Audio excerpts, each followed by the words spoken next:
যদি তুমি বাইকার হও তাহলে এই কথাটা বুঝবে। বাইক চালানো আর বাইকের সাথে বাঁচা দুটো আলাদা জিনিস। কেউ কেউ রাইড করে এ থেকে বি পর্যন্ত যাওয়ার জন্য, আর কেউ কেউ রাইড করে নিজেকে খুঁজে পাওয়ার জন্য। কখনো হেলমেটের ভেতরে লুকিয়ে কেঁদেছো, আবার কখনো ভালোবাসার মানুষটা ফোনের ওপারে অপেক্ষা করছে ভেবে তাড়াতাড়ি থ্রটেল ঘুরিয়ে বাইক চালিয়ে বাড়ি পৌঁছেছো। আবার সেই থ্রটেল ঘুরিয়েই রাগ নিবেদন করা লোকজন আমাদের মধ্যে রয়েছে। ওই আওয়াজ, ওই ভাইব্রেশন সোজা হৃদয় পর্যন্ত পৌঁছায়।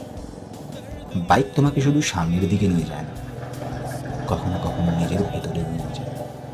বাইকারের কাছে রাইড শুধু একটা গাড়ি নয়, থেরাপি।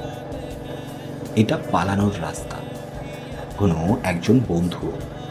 আর সত্যি করে বলো, তো রাইড করো নাকি এর সাথে বাঁচো?